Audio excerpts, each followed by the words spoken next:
le Banque Sénégal, le montant 4850 milliards. Je vais faire 5 minutes de résumé. Chers journalistes, c'est un réel plaisir de vous recevoir pour une démarche de vérité et de responsabilité par rapport à cette notion de dette cachée. Cette notion de dette cachée a une dimension politique, a une dimension juridique, a une dimension économique, une dimension budgétaire et une dimension financière. La question qu'on doit se poser, pourquoi? Pourquoi tous ces ajustements? La réponse est claire. Si vous ouvrez le rapport de la Cour des comptes à la page 5, il a été dit les faits relatés dans ce présent rapport susceptibles de faute de gestion de fait et d'infraction à caractère pénal feront l'objet de référés et de déférés. Moi, dossier au niveau de l'Assemblée. Maintenant, la dette, on l'a cachée à qui?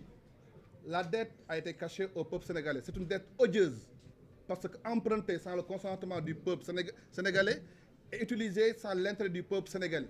Et pour cela, il a fallu que le gouvernement viole 2 lois et 5 décrets d'application. La première loi, c'est la loi sur le code de transparence dans la gestion des finances publiques. La deuxième loi, c'est la loi organique portant la loi des finances. Et ensuite, ils ont violé 5 décrets d'application.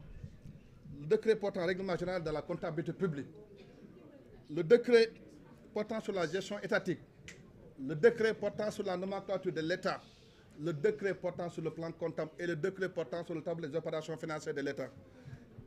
Et la loi des finances dans son article 27 dit les emprunts sont autorisés par l'Assemblée nationale.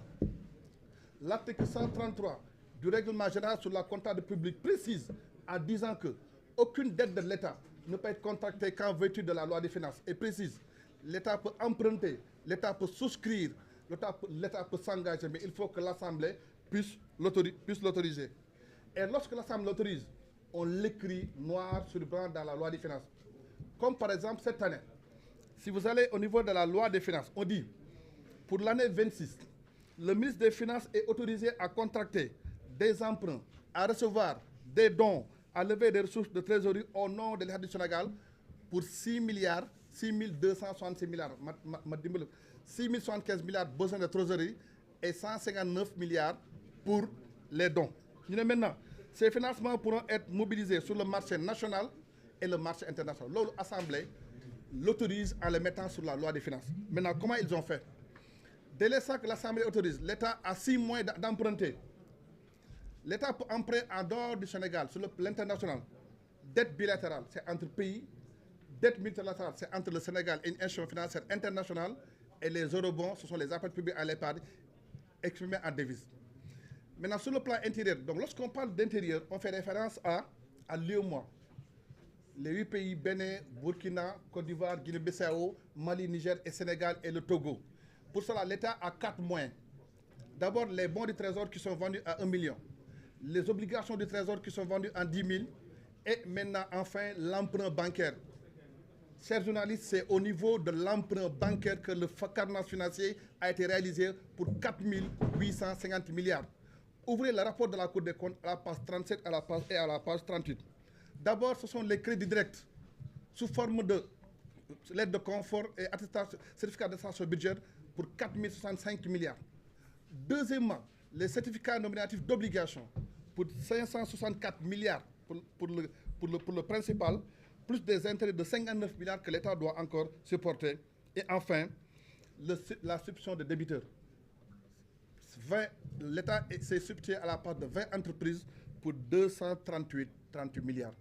Voilà comment le carnage financier s'est opéré. Et la Cour des comptes n'a vu ces montants ni dans la LFI, ni dans la LFR, et ni dans la loi de guerre, encore moins dans la comptabilité de la dette sur la dette publique. Qu'est-ce que la Cour des comptes a fait? La Cour des comptes a reconstitué à partir des tableaux d'amortissement, à partir des conventions d'engagement. C'est ainsi que la Cour des comptes a constaté que 4 857 milliards ont été prélevés. Maintenant, les effets, je vais terminer par là. Rien que pour cette année, pour la dette, le service de la dette, le Sénégal rembourse 12 milliards par jour. En 2025, le déficit budgétaire était 1695 milliards. L'amortissement de la dette, 3 384 milliards. Mais lorsqu'on parle de service de la dette, c'est l'amortissement plus les intérêts. Ouvrez si vous voulez, vous pouvez le vérifier. L'année dernière, l'intérêt c'était 1057 milliards. L'amortissement de la dette, 3 384 milliards. Quand vous faites la somme des deux et vous le divisez par 365 jours, dès que pour 2025, on rembourse chaque jour 12 milliards. Pour l'année 2026, ça a encore explosé à cause de cette dette odieuse. L'amortissement de la dette, c'est 4 307 milliards. L'intérêt de la dette, c'est 1190 milliards. Si vous faites la somme des deux, vous trouvez 5 497 milliards. Et vous le divisez par 365 jours. En 2026, le Sénégal va payer 15 milliards par jour. Je répète encore une fois, avec des chiffres clés. L'intérêt de la dette, c'est 1190 milliards. L'amortissement de la dette, 4 307 milliards. Vous faites la somme des deux, ça fait 5 497 milliards. Vous le divisez par 365 jours, on rembourse chaque jour 15 milliards en 2026. Maintenant, ce sont ces gens-là qui devaient raser le mur, qui se permettent de nous tutoyer.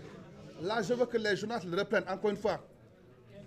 Pour 2026, le Sénégal va rembourser chaque jour 15 milliards pour solder les 5 490 milliards.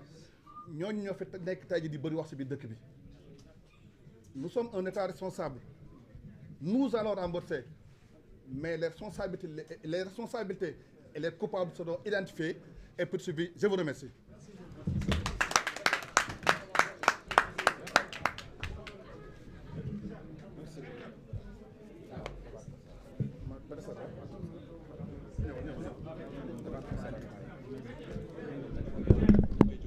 No problem.